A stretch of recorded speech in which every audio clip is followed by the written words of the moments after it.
Olá a todos, sejam muito bem-vindos ao Hoje no Ar, o programa de entrevistas do Grupo Hoje de Comunicação. Nosso convidado de hoje é o secretário de Saúde de Suzano, Dr. Diego Ferreira. Ele é médico ortopedista, tendo atuado nos hospitais São Camilo, São Luís, Cruz Azul, Independência e Luzia de Pinho Melo. Em Suzano, ele atuou na Santa Casa a partir de 2010 e em 2017 assumiu o cargo de coordenador. No início de 2024, foi nomeado secretário municipal de saúde. Seja muito bem-vindo, secretário. É um prazer te receber aqui. Bom dia a todos. Obrigado, Léo. Obrigado a todos do Grupo Hoje. Esse veículo aí extremamente competente e que ajuda muito nas informações na cidade. Eu acompanho vocês já há algum tempo pelas redes sociais. Obrigado pela oportunidade de a gente estar esclarecendo algumas dúvidas aí e tirar o máximo de dúvida possível da população. É um prazer recebê-lo aqui pela primeira vez, principalmente pela primeira vez aqui como secretário também. E você teve a missão de substituir o agora vereador Pedro Isch. Como tem sido o desafio de administrar essa pasta, que a gente sabe que é uma pasta muito delicada, é uma pasta que tem muitas exigências. Como tem sido o desafio de assumir essa pasta tão importante para a cidade? Então, Léo, como você disse, a saúde ela requer cuidados e atenções diários, né? É uma pasta difícil, é uma pasta que nós temos muitos funcionários, é uma pasta que nós temos uma demanda muito alta, principalmente depois da pandemia, né, onde a cidade de Suzano saiu de 58% da população SUS dependente, ela passou para 72%. Isso equivale a aproximadamente 50 mil pessoas a mais procurando o serviço público. Então isso acaba tornando a nossa tarefa diária um pouco mais... A gente precisa enxergar com mais responsabilidade, porque a gente, como o SUS é universal, a gente precisa fazer o melhor possível para que a gente possa tá acertando com essa população, né? Mas eu tenho uma grande equipe, a minha parte técnica do pessoal é muito boa. Então todo mundo tem suas funções, suas responsabilidades, todo mundo tem as suas autonomias dentro da sua pasta. Quando eu cheguei, a primeira reunião que eu fiz com eles foi a seguinte: não me traga só problemas, me traga soluções, nós vamos discutir junto. Aqui não sou eu que bato o martelo, como são pessoas técnicas, cada um tem a sua função, a gente vai determinar o que for melhor para aquela situação. E é um problema diário, não adianta eu pensar, por exemplo, o que eu vou fazer daqui uma semana. Porque todo dia eu chego na secretaria às 7h30, a gente tem lá 10, 15 problemas para resolver, e eu procuro resolver todos daquele dia. Amanhã serão novos problemas e aí por aí vai, e estamos conseguindo resolver tudo dentro da nossa possibilidade para tentar atender melhor possível a população. Sim, é uma pasta com muitos desafios. E você sabe disso porque, de certa forma, você também está nesse atendimento desde 2017, Isso. através da Santa Casa. E eu queria que o senhor falasse também um pouco quais foram os avanços que nesses últimos anos, atuando na saúde do município, mesmo que muitas vezes não nessa forma de administração, mas como você tem visto os avanços que a cidade tem tido? Olha, eu mudei para Suzano quando eu terminei a minha formatura em 2007. E ingressei na residência médica de ortopedia no Hospital Santa Marcelina de Itaquera. Eu morava aqui, ia e voltava todos os dias. De 2008 até 2015, mais ou menos, eu não conseguia trabalhar em Suzano. Não tive oportunidade, o serviço funcionava aos trancos e barrancos, isso não é novidade para ninguém. Então eu dava plantão em Mogi, dava plantão em São José dos Campos, dava plantão em Jacareí, dava plantão em São Paulo, enfim, Itaquá. Menos em Suzano. Chegou ao ponto de eu falar para minha esposa, vamos mudar de Suzano porque não justifica a gente estar morando aqui. Em 2017 o Rodrigo me convidou para assumir a coordenação da ortopedia. Aquele serviço lá já estava há 6 anos sem cirurgias. Atendimento lá era apenas ambulatorial, funcionava de segunda a sexta, das 9 às 16 horas. Então eles atendiam lá a média de 30, 40 pacientes por dia. Quando eu cheguei na Santa Casa, dia 24 de janeiro de 2017, dia do aniversário do meu filho, tinham 36 pacientes internados, alguns com 60 dias de fratura já consolidado, estava colado torto. Então, assim, alguns pacientes já sequelados que nós tivemos que reabordar. E nós iniciamos com uma dificuldade muito grande. Tava telhado caindo, oxigênio sendo cortado, equipes médicas todas atrasadas, enfim. E como nós estávamos iniciando, vamos começar. Primeiro mês nós operamos 16 a 20 pacientes e aí fomos evoluindo gradativamente. No final de novembro de 2023, quando eu entreguei a coordenação da ortopedia, eu saí de lá porque eu já havia recebido o convite. A gente estava fazendo a média de 110, 120 cirurgias por mês. Então, assim, em termos de avanço foi muito grande, né? Nós tivemos reforma da UTI, reforma do pronto-socorro infantil, reforma da ala nova lá do segundo andar, que agora nós iremos entregar os equipamentos que haviam sido comprados, porém não tinha chego ainda. Então, assim, a cidade melhorou, eu posso falar na parte profissional 1000% e 1500% na parte administrativa. Esse é meu ponto de vista. E, doutor, como é que a saúde chegou nesse ponto tão precário que você citou, nesses casos? Pessoas sendo deixadas 60 dias a ponto de os ossos colarem tortos. Isso é um absurdo. Exatamente. Em qualquer hospital isso é motivo de vários processos no final das contas. Como é que deixa chegar num ponto como esse? Olha, eu acho que isso tudo tá muito relacionado com a administração, né? A pessoa do Rodrigo, ele é um cara muito humano, é um cara muito batalhador, um cara muito trabalhador. E eu nunca vi ele medir esforços para nada, nem para a saúde, nem para a educação. Nós tivemos, nesse período antes do Rodrigo, nós tivemos muitos problemas também na educação, uniforme, merenda, enfim. Então, assim, a cidade em si, a administração em si estava muito ruim. Então, eu acredito que é a junção de vários fatores. A administração, com o tipo de pessoa, com o carinho que a pessoa tem para com as pessoas. Então, acho que são vários fatores e culminaram nessa situação crítica que a gente pegou a cidade em 2017. Uhum. Doutor, uma das reclamações que geralmente os moradores ainda têm a respeito da saúde de Suzano é muitas vezes a demora dos atendimentos, seja nas unidades básicas, às vezes numa UPA, principalmente nos momentos assim mais à noite, de madrugada, e às vezes até não a falta de médicos no sentido de, nossa, não existe médicos nessa unidade, mas o médico não está ali naquele momento, então não tem quem atenda. E até às vezes alguns medicamentos em algumas unidades de saúde. Como a pasta tenta receber essas reclamações, tenta receber esses questionamentos da forma como funcionam essas unidades, para tentar melhorar inclusive o cuidado na atenção básica, principalmente? Ô Léo, como eu citei anteriormente, a cidade ela recebeu quase 50 mil pessoas SUS dependentes, né? Então, se você distribuir isso em todas as unidades, em todos os serviços de emergência, o volume é muito alto.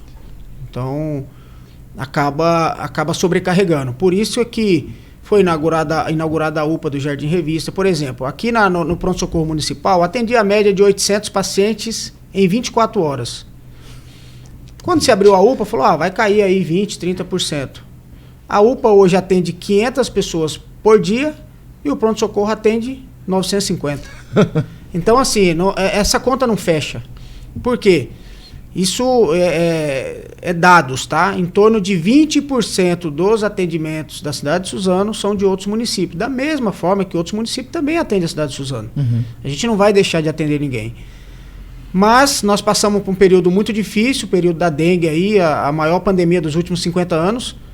Os hospitais de convênio particular, você chegava em alguns hospitais, tinha placa, tempo de espera, 12, 13 horas. A nossa média de atendimento aqui, de tempo esperado, é em torno de 4 horas, entre o paciente passar, fazer triagem, consulta, exame e pegar o resultado. Isso no período de pico, né? Uhum. Então, é uma somatória de várias coisas. Essa questão do médico não estar ali no momento, a gente enfrenta isso diariamente. Eu sou médico e entendo também a parte do próprio colega. Às vezes, não sei se todos sabem, mas o que é preconizado pelo CRM, que a cada 6 horas trabalhadas, o médico tem direito a 1 hora de descanso, mais 1 hora de almoço. Então, assim, pode ser que às vezes aquela hora que ele estava ali está na hora do descanso dele, ele está revezando com outro colega. Mas são desafios diários. Esse é o grande problema que a gente enfrenta. Nas unidades, hoje, posso garantir para você que 90% das nossas unidades, o tempo de agendamento de consulta é em torno de 30 a 45 dias. Tá? Se você pegar hoje uma consulta do convênio, é 60 a 90 dias. Então, eu tenho certeza que o SUS hoje, apesar dos problemas, dos desafios, a gente consegue equiparar bem aí aos serviços de convênio particular. Hoje, para você ter uma ideia, a gente consegue agendar uma ressonância pelo CROSS, que é uma demanda do Estado, 25, 30 dias sai a vaga. Eu tenho um convênio, eu fui marcar uma ressonância, me pediram 26 dias. Então, assim, a gente enxerga muitos problemas do SUS, porque muita gente depende do SUS. Sim. Mas nós temos problema na saúde geral. A saúde é uma pasta difícil, é uma área muito difícil. Sim. A gente está lidando com vidas, a gente está lidando com sentimentos, a gente está lidando com várias outras situações além disso tudo. A questão da medicação, a gente tem enfrentado alguns problemas, não por parte do município, de comprar em si. Nós temos enfrentado muito problema com os fornecedores. Eles têm demorado para entregar, a gente manda notificações, entra com ação judicial, troca medicamento e mesmo assim eles aguardam. Como o processo jurídico tem um prazo que você tem lá, 15 dias para responder, então eles deixam para responder no 15º. Depois que ele responder, ele tem mais 15 para dar a segunda notificação. Então esse prazo acaba correndo muito. Mas o nosso MatMed, né, que é material e medicação hoje do CAF, ele está suprido em 85%. Tá? Já tivemos melhores, porém com esses problemas de entrega, a gente acabou caindo um pouquinho, mas estamos empenhados para que a gente volte aí pelo menos para os 95% novamente. E doutor, o senhor citou a questão do atendimento médio mais ou menos umas 4 horas no horário de pico, esse período para agendamento também de exames. Tem uma perspectiva de conseguir, inclusive, melhorar isso, para conseguir diminuir esse tempo? Igual a gente falou, é uma tarefa difícil porque a gente não controla o tanto de gente que vai dia a dia, ou talvez a gente não esperava de certa forma que fosse ter todo esse problema da dengue. A gente já vai falar sobre dengue também, mas tendo isso em vista, dá para conseguir pensar em um atendimento às vezes até mais rápido? Sim, pra gente melhorar esse fluxo, a gente precisa, a primeira coisa é estar 100% informatizado nas unidades.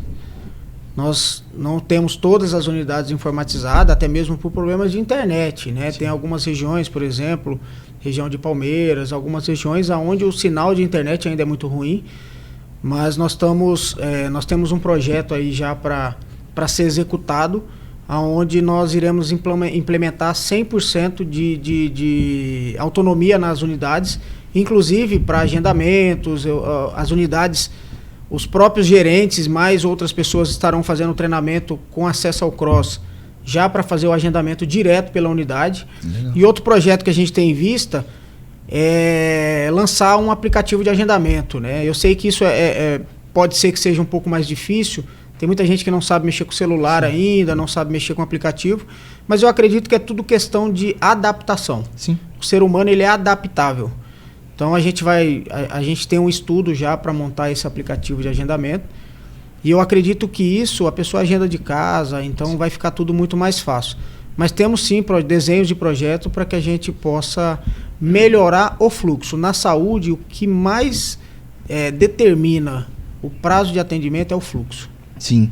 E daí, doutor, como eu falei, falar um pouco sobre dengue, a gente sabe que foi uma situação até chocante pelo tamanho que a doença tomou depois de tanto tempo. A gente sempre fala sobre dengue, todo ano tem campanha contra a dengue, mas esse ano as proporções foram enormes. Só Suzano registrou 5.130 casos, segundo o último levantamento, e 5 mortes.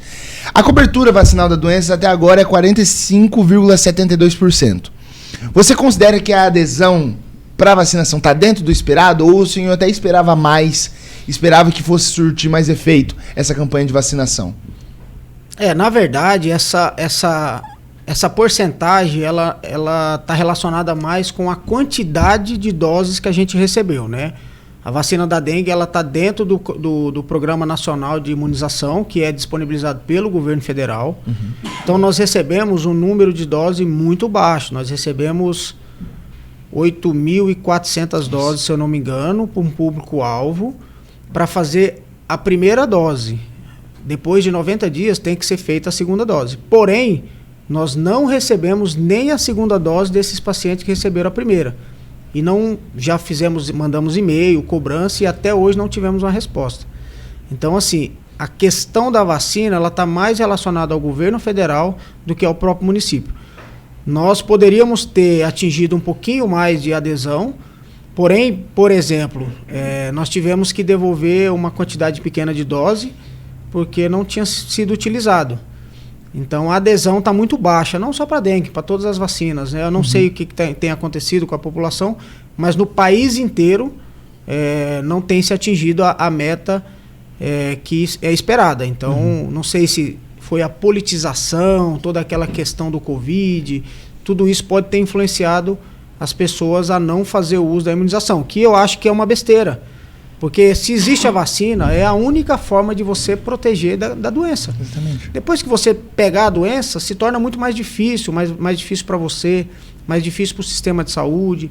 O tratamento é muito mais caro do que a vacina. Sim. Então a vacina ainda, para as doenças que existem, é a única forma de proteger a pessoa daquela patologia. E falando também sobre gripe, a gente sabe que vai chegando essa época que é mais frio. A gente estava vendo hoje, estava uma névoa aqui em Suzano, quando a gente estava chegando aqui em Suzano. E a gente sabe que isso aumenta o índice de gripe, né? Com o vírus da gripe consegue se propagar melhor no inverno. E a cobertura vacinal, como o senhor falou, também está abaixo até do esperado, Exato. que mais ou menos 32%. Exato. Como a prefeitura tem buscado chamar o povo para vir se vacinar, chamar o povo para tomar vacina, porque a gente sabe que é melhor prevenir do que remediar, né? Hoje nós aplicamos aproximadamente 46 mil doses das totais recebidas, né, para aquele público-alvo, e realmente a adesão é muito baixa. Nessa época do frio, principalmente idosos e crianças, né, eles podem ter algumas complicações que podem levar inclusive ao óbito, né? No caso do idoso, ele pode desenvolver pneumonia, pode desenvolver outras patologias pulmonares respiratórias que podem ser fatais. E na criança, hoje nós temos a bronquiolite, a bronquite, a própria pneumonia. Então esse público-alvo é extremamente importante estar vacinando. O que a prefeitura tem feito? Nós ampliamos o horário de atendimento de algumas unidades, né? O próprio CS2 passou a atender das 7 às 19. Por quê? Aquele pai de família, aquela mãe de família que trabalha, chega em casa às 5 horas, não consegue levar a criança para vacinar, então ela tem a oportunidade agora de vacinar até às 19. E teremos vacinação também aos sábados. Nos sábados funcionará das 7 às 19. Então o CS2, a clínica da família e o especialidade são as 3 unidades que estarão atendendo das 7 às 19, de segunda a sábado. Então a população tem a oportunidade, inclusive, de ao sábado fazer a vacinação. Além das campanhas em internet, jornais, o programa chama-se conscientização. Sim. A conscientização é o mais importante. A conscientização ela serve para vacinação, ela serve para prevenção de algumas doenças, no caso da dengue, serve para prevenir qualquer tipo de patologia. A conscientização é o mais importante. E daí, doutor, falando sobre uma questão também muito importante dentro do atendimento médico da cidade, foi essa transição recente da Santa Casa para o Hospital e Maternidade de Suzano.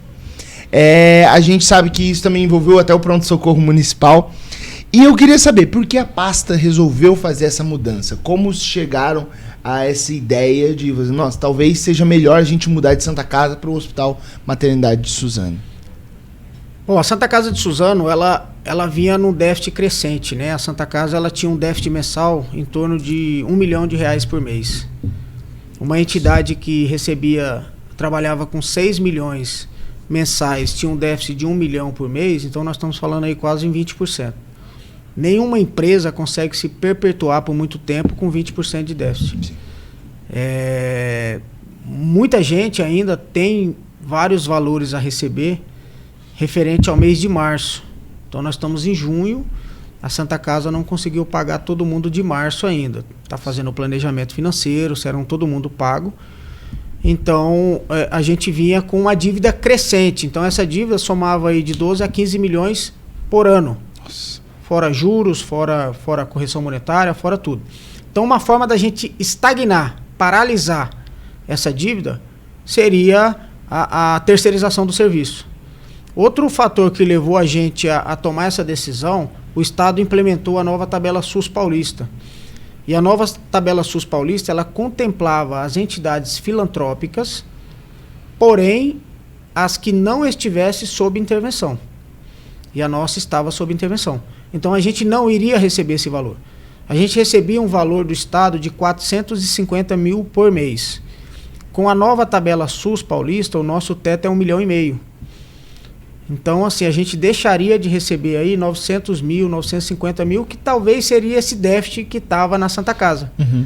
Então, foi uma opção que a gente, depois de 3, 4, 5, 6 meses de estudo, nós, com questões jurídicas, conversamos com vários advogados, com várias administradores, e nós tomamos essa decisão.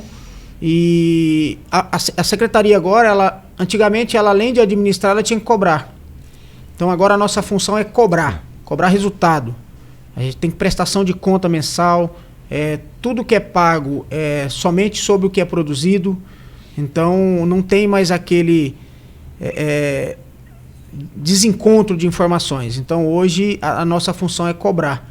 Cobrar a produção, cobrar que o paciente seja bem atendido, cobrar fluxo, protocolo, tudo isso é a nossa função agora, que é o que a gente tem feito desde o dia 15/5.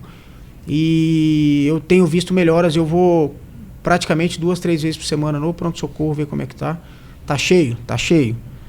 Tá excelente? Não. Mas saiu de péssimo para ruim para bom. Tá? Então, assim, a gente teve uma evolução. Pode ter sido pequena, não tem nem um mês aí que mudou. Mas eu já vi mudanças, já vi melhorias. E eu tenho certeza absoluta que a gente vai conseguir superar isso muito em breve. E a gente sabe, por exemplo, que a Santa Casa tinha uma dívida enorme, que beirava 500 milhões de reais. 580 milhões. E depois diminuiu a prefeitura 170 milhões que estava. Exato. Hoje a dívida da Santa Casa está em 178 milhões. E como fica o pagamento dessa dívida a partir disso? A partir do momento que você faz a estagnação da dívida mensal, você consegue pensar em projetos de pagamento, né? Uhum. A Santa Casa pagava de dívida trabalhista 166 mil por mês. Então, o Rodrigo fez um acordo, fez um combinado que vai fazer um aporte mensal a partir de uma certa data, não me recordo agora. A prefeitura vai colocar mais 250 mil por mês. Então, somado aos 166, são quase 400 mil reais aí que estará pagando mensal. Então, ela vai levar menos tempo para ser quitada. Uhum. Para você ter uma ideia, dos 580 milhões, caiu para 178, foram pagos aproximadamente 90% de todo mundo. Esses 10% que ficaram são dívidas de 2008, 2009, 2010. São dívidas que, por exemplo, a pessoa foi à justiça, a prefeitura não mandou nenhum advogado para recorrer ou para representar e ganhou a revelia. Então, vou te citar um exemplo muito simples. Teve um funcionário que trabalhou lá, ele ganhava R$ 3.200 por mês, se eu não me engano. Trabalhou durante 6 meses, entrou na justiça e pediu 1,5 milhão. Ninguém foi representar e ganhou 1,5 milhão. Então, assim, esse absurdo que eu estou te contando não foram um, não, foram vários. Então, hoje a situação tá do jeito que tá por conta da questão anterior. Uhum. E tem muitas dívidas que já foram negociadas, tem muitas dívidas que estão sendo negociadas. A gente tem um corpo jurídico muito bom na secretaria, na prefeitura, na Santa Casa. Então, o pessoal ele tem feito um esforço enorme para tentar diminuir juros, diminuir tudo, para que a gente consiga quitar essa dívida o mais rápido possível. Uhum. E na questão de atendimento, vai mudar muita coisa, doutor, em relação ao que era a Santa Casa e o que é o Hospital Maternidade? O que as pessoas vão ver de diferente ali, principalmente? A questão de atendimento, a população pode ficar extremamente tranquila, tá? É exclusivamente SUS, tá? Muita gente se falou aí, a gente sabe que essa época, esse ano político é muito difícil, né? Muita gente faz politicagem em cima, principalmente da saúde, mas, vender o hospital, vai ser um hospital particular. Não, o hospital exclusivamente SUS, tá? O que já foi feito no pronto-socorro? Foi implementado principalmente fluxo, tá? Foi colocado sistema de triagem, sistema de identificação de paciente, pulseira já impressa, o fluxo da medicação foi modificado. Eles estão terminando, eu ainda tenho essa mania de falar nós, mas eles estão terminando a implementação do sistema, já está em fase de treinamento. Então, todo o atendimento será via sistema. Então, por exemplo, o que acontecia muito? O paciente passava lá, estou com dor de cabeça. Dipirona num soro de 1.000. O paciente ficava 5 horas lá tomando a medicação. Com o sistema hoje, de acordo com o CID, o sistema não libera certas coisas. Se é uma dor de cabeça, a dipirona ela vai ser liberada na veia, mas com água destilada, 8 ml, 10 ml, faz direto. Então isso vai diminuir, vai ter um impacto muito grande no final, porque às vezes o paciente é triado, passa em consulta e ele fica 4, 5 horas aguardando para tomar a medicação. Então tudo isso está sendo implementado e a gente espera que reduza mais ainda o tempo de atendimento. Sem contar na melhoria de estruturais, né? Sim. Pintura, estamos terminando a pintura lá da ortopedia, do corredor da ortopedia, o prédio está terminando de ser pintado. Então, assim, a gente precisa não melhorar só o visual, não adianta melhorar, fazer um botox e não melhorar o coração. Então a gente está indo de dentro para fora, estamos melhorando o protocolo de atendimento, de cirurgia, mas o nosso plano de trabalho com o NTS, que é a empresa que ganhou, é atender o que atendia e aumentar em 15% a expectativa de atendimento a mais, tanto de cirurgia, como de atendimento, como de cirurgia, tudo. E implementar novos serviços. Lá agora vai ter cirurgia urológica que não tinha, aquele paciente chegava lá com um cálculo renal, uma pedra no rim impactada, ficava ali 2, 3 dias aguardando a fila do CROSS. Agora nós teremos o urologista 2 vezes por semana para fazer isso. Teremos cirurgia vascular, teremos cirurgias eletivas de ortopedia que a gente não tinha, a gente só fazia trauma.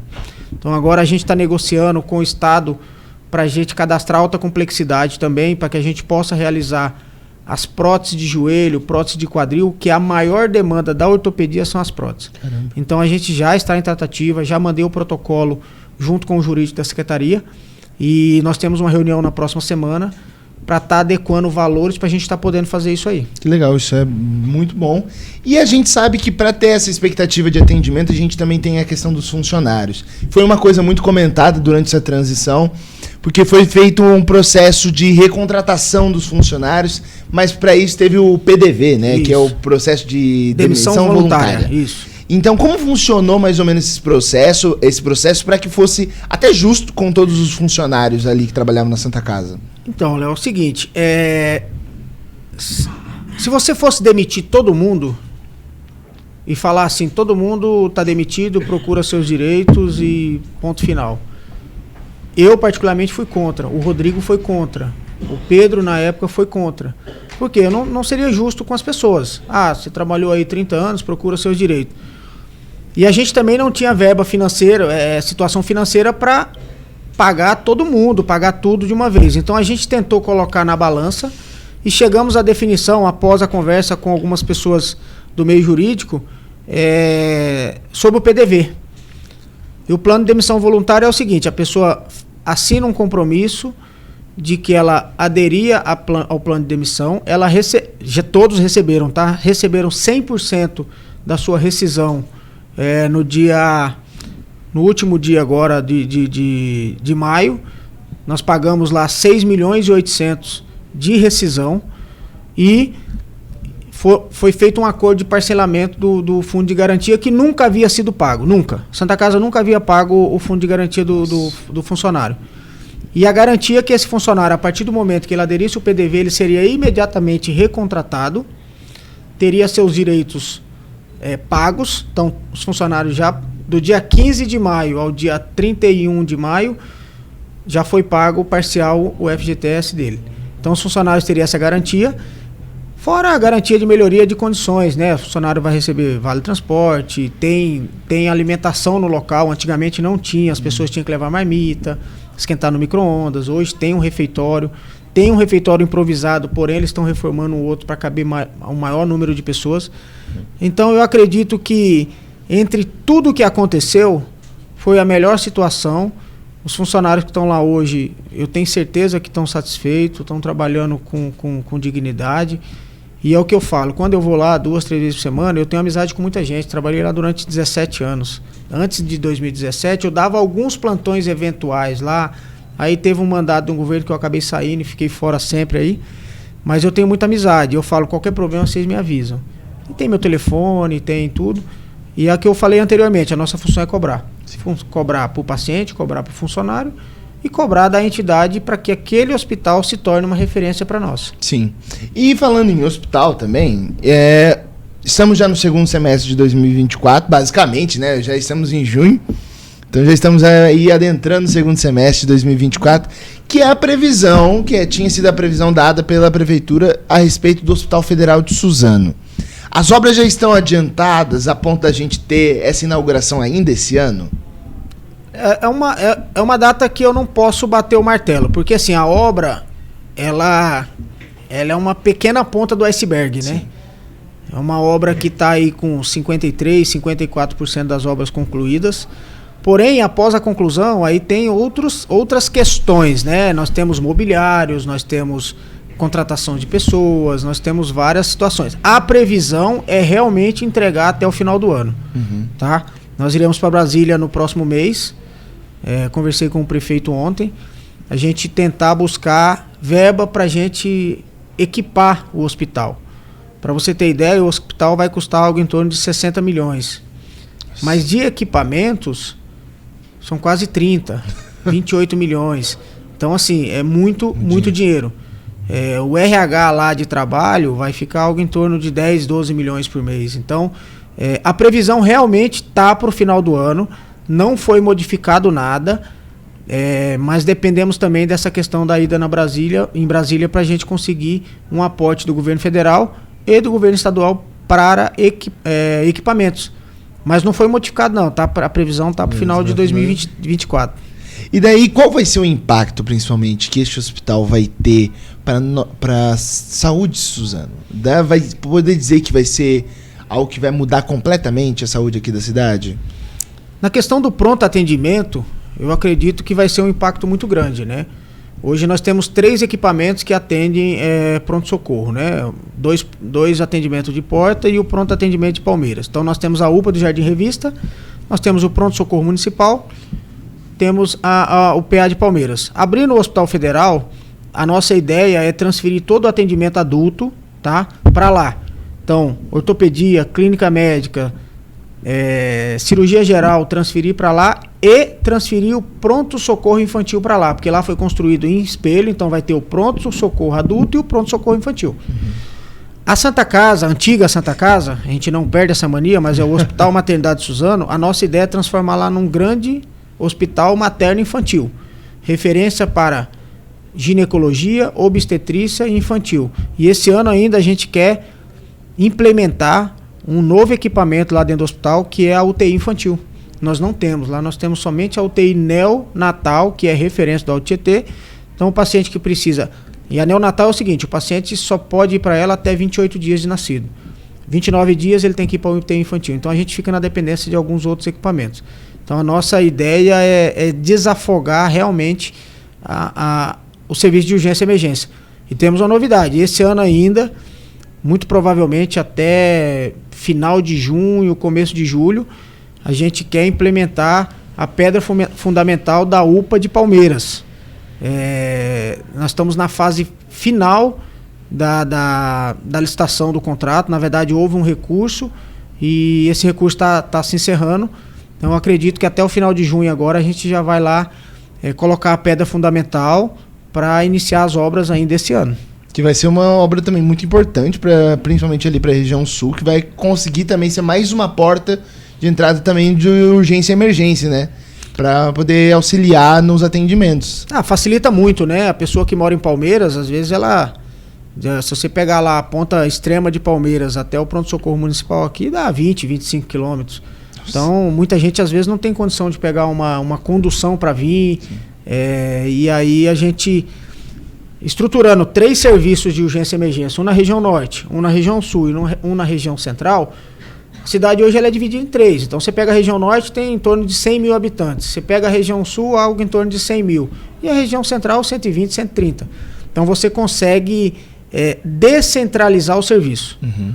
Então, nós temos aqui a clínica de especialidades região central, inauguramos a clínica da família na região norte e temos um projeto de inaugurar uma clínica de especialidade na região sul. Então a gente vai descentralizar o serviço, facilitando assim para que a população tenha maior facilidade de locomoção, de tratamento, enfim. O projeto é esse, é descentralizar a saúde para que facilite para o usuário. Sim. E falando sobre a Clínica da Família, estivemos na inauguração. Hoje essa entrevista é gravada numa terça-feira, mas a inauguração foi no sábado anterior. Foi uma inauguração muito bonita, teve grandes homenagens, inclusive, nessa unidade. Eu, particularmente, fiquei emocionado com a homenagem, principalmente a Rafaela. A gente sabe toda a história dela e do Jurandir também.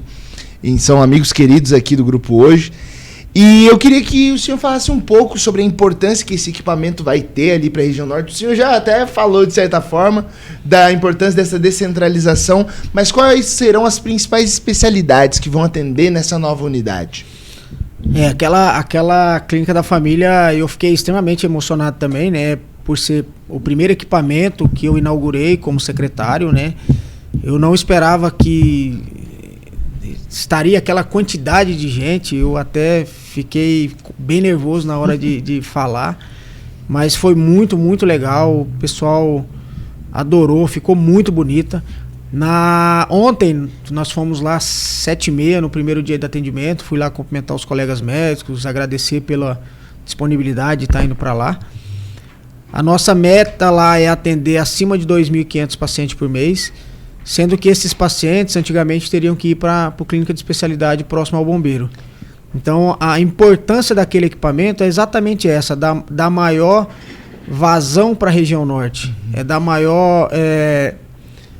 maior local para que esse paciente possa ser atendido.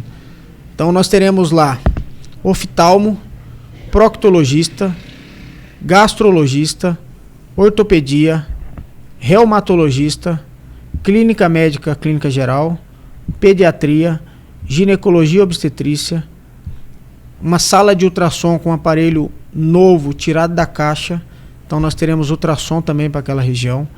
Nós temos lá o centro, o núcleo Ciranda, né, que é de atendimento a crianças com algum tipo de transtorno, não somente autista, né, mas TDAH, TOD, que é outra patologia que dá muito em criança, que vai ter psicologia, terapeuta ocupacional e fonoaudiólogo. Então, assim, nós temos várias... tem a fisioterapia, tem um centro de fisioterapeuta lá novo, com equipamento zero, que temos uma expectativa aí de atender mais de 1.000 pacientes só de fisioterapia por mês. Então, estou falando 2.500 pacientes, seria na parte de clínica, procedimentos de enfermagem, teremos sala de curativo, sala de vacinação, teremos dispensação de medicação, inclusive medicação psicotrópicas, que são os remédios de receita azul, né? E isso vai desafogar muito a unidade do Jardim Revista, que é a única unidade hoje que faz dispensação de psicotrópico na região norte. Então os pacientes às vezes têm que ficar horas e horas na fila, então terá também a oportunidade de fazer a dispensação lá, inclusive de sábado. Caramba, doutor, é um equipamento que vai ajudar bastante ali a região norte. E também foi anunciado que ali antes era uma UBS, a unidade ali antes era uma UBS, mas foi anunciado que a cidade teve autorização do PAC, que é o projeto de aceleramento projeto, como é o nome? A aceleração do crescimento. Eu falo aceleração das cidades. Não tá errado isso aí. É assim mesmo. Para que seja feita a construção de uma nova UBS em um terreno atrás, na verdade, da Clínica da Família. Qual a previsão para já poder se falar sobre obras, para poder se falar sobre... o governo federal, quando ele faz essa autorização do PAC, né? Agora a gente aguarda a publicação no Diário Oficial. Saindo a publicação, a gente entra com o processo de licitação. Então hoje o processo de licitação ele é todo eletrônico, tá? Não existe mais licitação presencial. A gente tem uma média aí entre o início da licitação e o ganho da empresa, um período de 90 dias. Se tiver algum recurso, alguma coisa, isso pode gerar mais 30, 60 dias. Então nós estamos falando aí em torno de 5 meses para a gente ter a empresa vencedora para que a gente possa iniciar a obra. Então acredito que 4, 5 meses a gente já tem essa empresa vencedora, e aí tendo a empresa vencedora a gente já pode começar a obra e mais um equipamento. E temos outros aí para inaugurar. Temos a unidade da cidade de Edson, né, que já está aí com 68% de obra concluída. Nós temos a unidade do Taba Marajoara, que a parte nova já está pronta. Nós estamos fazendo algumas adequações também para inaugurar ela até o final de junho. Nós temos o CAPS AD, vai passar a funcionar 24 horas, que hoje ele funciona somente no período diurno, que será inaugurado dia 22/6, sem ser esse sábado, no próximo. Então temos bastante coisa aí para ser inaugurada. Temos a UBS do Jardim Natal, que será assinado o contrato agora sexta-feira. Então assim, tem bastante coisa. A saúde não para, né? Isso aí falar que a saúde vai parar e não existe mais emoção. Sim, exatamente. E uma coisa muito interessante, até que o prefeito Rodrigo falou na coletiva de sábado, foi sobre a expansão da telemedicina. A gente citou que vai ter telemedicina na Clínica da Família também, mas expandir a telemedicina para as UBSs também, até inclusive essa da cidade de Edson, que ele já tinha anunciado lá. Quais unidades devem receber o serviço para acelerar também uma outra forma de ter um maior fluxo nos atendimentos médicos da cidade? A telemedicina ela veio no auge da pandemia, né? 2021, na segunda onda da pandemia, foi implementado a telemedicina em alguns serviços de particular, de convênio. A cidade de Suzano foi uma das primeiras cidades do país a implementar a telemedicina pelo SUS, e é algo que veio para ficar. Não tem retrocesso, não existe outra forma. É algo que facilita muito, porque assim, você contratar um médico é um pouco complicado, porque primeiro que você não tem essa quantidade de médico na região. Então a pessoa sair de São Paulo, se deslocar, vir para a cidade de Suzano, voltar, então assim, tudo ela faz a conta, né? Conta de combustível, conta de tempo, que eu acho que algo que a gente tem de mais valioso no mundo é o tempo.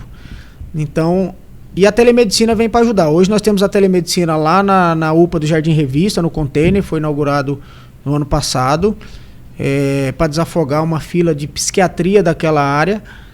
Nós fizemos lá 1.600 atendimentos. Então, assim, nós zeramos a fila daquela especialidade. Hoje nós temos lá em torno de 200, 220 pacientes que estão fazendo retornos, fazendo acompanhamento. Ontem nós tivemos uma reunião, vamos ampliar o serviço da telemedicina de lá de outras especialidades. Quase que eu soltei aquele dia na entrevista, mas vou dar um spoiler para vocês. Nós teremos uma especialidade infantil, ponto. Que vai ajudar muito a cidade, muito. Poxa, então nós na UPA da cidade, na UBS da cidade de Edson, nós temos um projeto, tem uma sala pronta para telemedicina, e eu fiz um mapeamento mental aqui de onde eu gostaria de implementar para que a gente atingisse o maior número de pessoas. Colocar 1 ou 2 pontos na região de Palmeiras, colocar mais um ponto na região norte, talvez ali no Nakamura, alguma coisa assim, já que tem na UPA, na UPA do Jardim Revista.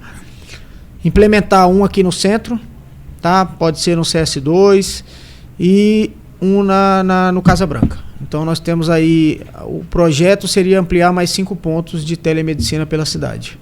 Certo. E doutor, já caminhando para o final, apesar do senhor só ter dado um pequeno spoiler, mas tudo bem, a gente entende. Mas, além desses todos os projetos que o senhor já citou, quais são alguns outros projetos e novidades, talvez ainda para esse ano de 2024, que a saúde de Suzano vai ter? O que a gente tem de novidade são aqueles que eu citei agora há pouco, né? Nós temos o lançamento da pedra fundamental da UPA de Palmeiras, que vai ser muito importante para aquela região. População grande, uma população carente de atendimento de urgência e emergência, até mesmo porque o PA de Palmeiras, ele estruturalmente, fisicamente, ele é pequeno. Sim. Então nós temos que abrir um equipamento lá para atender também 500, 600 pessoas por dia. Nós temos a inauguração da UBS Taba Marajoara, que é a parte nova da UBS. Nós temos a assinatura do contrato agora do Jardim Natal. Nós temos a UBS da Cidade de Edson e o Hospital Federal. Além de tudo, nós lançamos no mês passado o voucher da saúde, né? Que nós iremos comprar serviço das clínicas particulares. Então, assim, o paciente que está lá aguardando no CROSS, que seria uma demanda do Estado, sim, passar com um neuropediatra, com um neurocirurgião, nós iremos comprar o atendimento desse paciente. Ele vai ser encaminhado via secretaria, com o voucher, com a guia do SUS, do agendamento. Esse paciente vai passar nas clínicas que fizerem o cadastramento. Uhum. Nós lançamos tem uns 15 dias, já tem 5 envelopes lá de clínicas interessadas. Eu acredito que a gente consiga atender aí umas 8, 10 clínicas. E a nossa expectativa é muito boa. E também parceria com alguns hospitais para realização de cirurgia, cateterismo.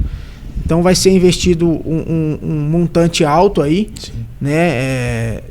Em torno de 6 milhões aí para compra de consultas, cirurgias ginecológicas. Então, acho que é algo que vai desafogar muito a nossa demanda reprimida, que seria uma demanda do Estado. Uhum. Tá? Mas o Estado também não está dando conta, porque todo mundo procura o Estado. Então, cada município precisa desafogar. Suzano hoje está com 27,8% do orçamento anual está destinado para a saúde.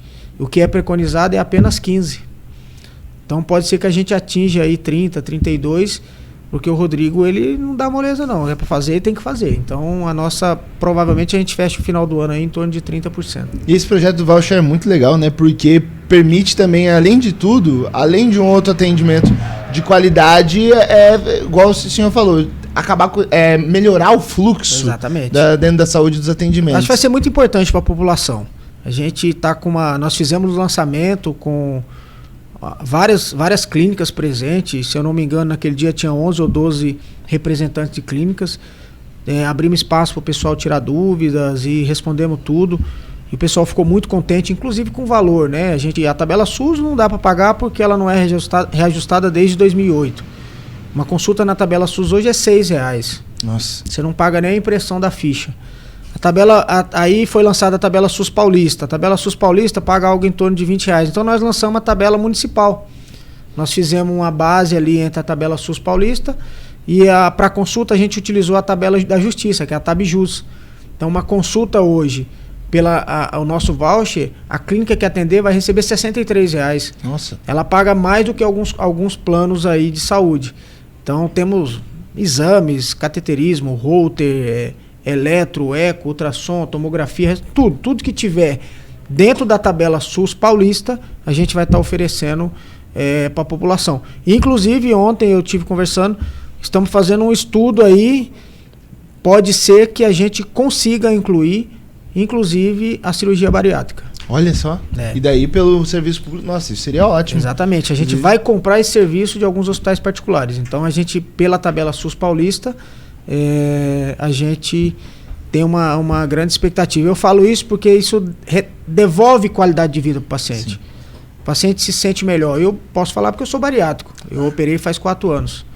Então, assim, pressão alta, diabetes, colesterol, gordura no fígado, artrose no joelho, artrose na coluna. Então, tudo isso o paciente ganha qualidade de vida, ele ganha expectativa de vida. Sim.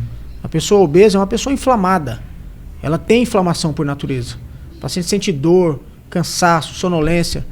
Vou falar para você que foi a melhor decisão que eu tive na minha vida. Então, isso é uma meta de trabalho minha, poder oferecer esse serviço a essa população que eu sei que o sofrimento é muito grande.